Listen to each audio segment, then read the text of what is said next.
base of Irminsul?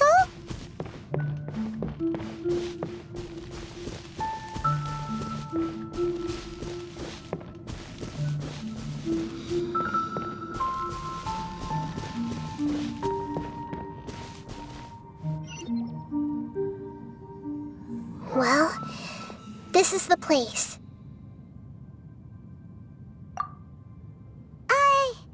We're here to find Greater Lord Rukkhadevata, right? But the one standing over there is... Is that... me? She looks exactly like me.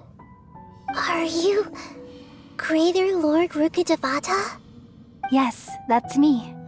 Are you surprised by my appearance? Irminsul and the surrounding lands have been reproduced here as they were years ago. But this is just a realm of consciousness. We are manifestations of the same nature. Hence why we would appear exactly the same. We're of the same nature. Why? Because you are me, and I am you. You are me in the new samsara. The new samsara? As Greater Lord Rukkhadevata, I'm the avatar of Irminsul, and you are the purest branch snapped from Irminsul. Imagine it this way. Even if a tree dies, its branches will eventually take root and grow, continuing the tree's life in another form. I'm merely the remaining consciousness of Greater Lord Rukkhadevata. The real me has presumably died a long time ago.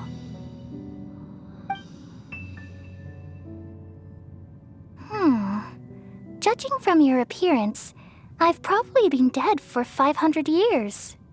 But you're finally here. My new self in the samsara.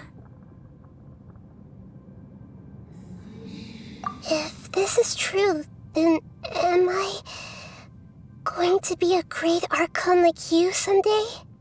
Though we share the same nature, our fates are bound to be different. All things have their own fate. When a branch grows into a mature tree, it won't be the same as the original tree. That's why fate is the ultimate knowledge, isn't it? That's a great insight. Yes, very good. It's also precisely why you won't become like me.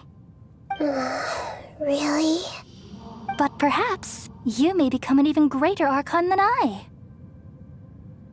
I already see a determination in you that I didn't possess in my time, and the future that it leads you to will be yours alone. Along with the blessings from your past experiences. Don't worry. The growth of wisdom is like that of a plant. You only need to wait quietly for the flower to bloom. Come to think of it, the sages never had the faintest inkling of the meaning of wisdom. Thank you. Nothing makes me happier than discovering that the Archon I always admired was in fact myself in another fate. It's so nice to speak with you, Greater Lord Rukkhadevata. I've always wanted to meet you. The feeling is mutual. From the moment I snapped the branch off Irminsul and created you, I've also looked forward to talking with you. Could you tell me why you wanted to create me? And what exactly happened when you died? Ah, I see. You're here seeking answers, right? Everything that day, even the sky itself, changed into a color like this. At that time, the seven were all summoned to the nation of Conria. Except for me. I had a more important task to attend to. I had to protect Irminsul. The disaster occurred together with the pollution of forbidden knowledge. At that very moment, with my consciousness connected to Irminsul, I sensed something was wrong. The pain started to torment my mind.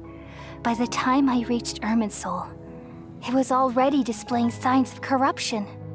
Had I not repelled the pollution of forbidden knowledge with King Deshret thousands of years ago, I might have felt even more hopeless and lost. So what exactly is forbidden knowledge? It's a kind of knowledge that doesn't belong to this world, and a form of truth that can't be understood. It came from the very bottom of the abyss. Even I could never understand it. The world is constantly rejecting it, leading to all kinds of bad phenomena. If we allow forbidden knowledge to pollute Irminsul, I'm afraid the entirety of Teyvat could fall apart. So, there's knowledge that even the God of Wisdom can't understand? At that time, I knew I couldn't repel the forbidden knowledge with my strength alone. Which is why I created a device that compiled human wisdom and named it the Akasha. It's truly the world's most amazing invention. Thank you. For a long time, I thought dreams were the fruit of human wisdom. Though it was selfish to do so, I borrowed people's dreams using the Akasha. Then I compiled their wisdom and all of my own power. Well, did it work? Thanks to the wisdom of the people of Sumeru, almost all the forbidden knowledge was cleared from Irminsul. But things didn't go as smoothly as I thought. I had a terrible headache, which gave me an uneasy feeling. And then I remembered that my consciousness was also connected with Irminsul. It brought me knowledge and wisdom, but vile corruption as well. From the very beginning, my existence had been polluted by the forbidden knowledge.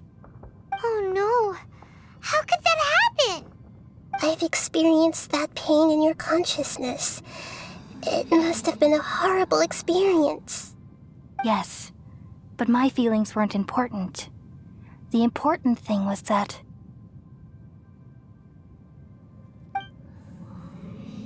even if I died, my existence and everything related to me would continue to exist in Irminsul as memories and knowledge, meaning that the forbidden knowledge couldn't ever be permanently eradicated. And there's no way for me to eliminate myself. It would be a sort of paradox. So, I took the purest branch of Irminsul as my incarnation in the next samsara, and left a trail of clues, all in hopes that you would come here and remove me and my pollution from Irminsul forever. Wait, no, I can't. So you realize what that implies. You are very smart indeed. Irminsul has all the knowledge and memories of this world. And as you've realized just now, removing me from Irminsul means I essentially will never have existed in this world. But this is the only way to save Irminsul. People love you so much and they've missed you so much over the past 500 years. I am exactly the same. So how can we just forget you like this? Is there really no other way? There must be something else I can do. You're the god of wisdom, Buer. You should know that there is no other way. But this is so cruel. I don't want to forget you. No need to feel so sad, Buer. As someone who delights in wisdom, you should feel joy at finally finding the answer. These are the words in their entirety. The answer you've been seeking all along. Let the world completely forget me.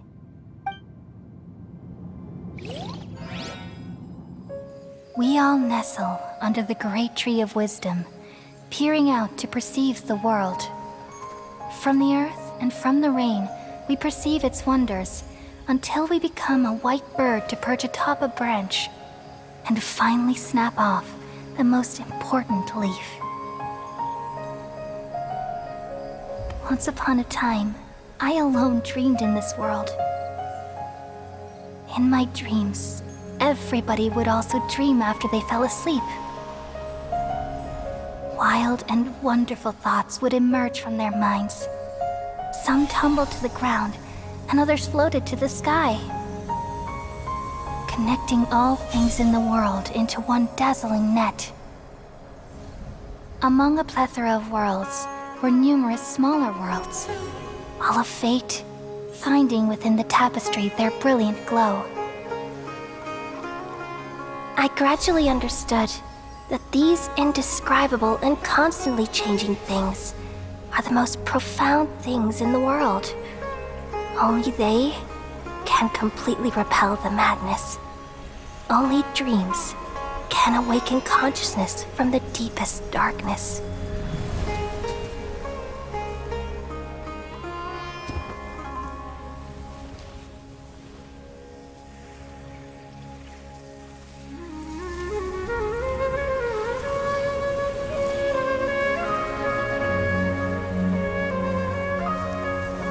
I'm the one who posed this question, yet also the one who sought a solution.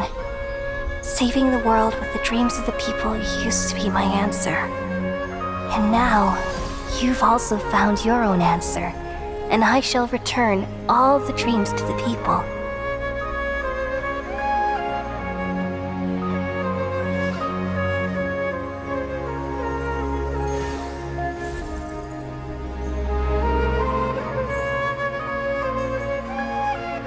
Goodbye, people of Sumeru. May you be blessed tonight with the sweetest of dreams.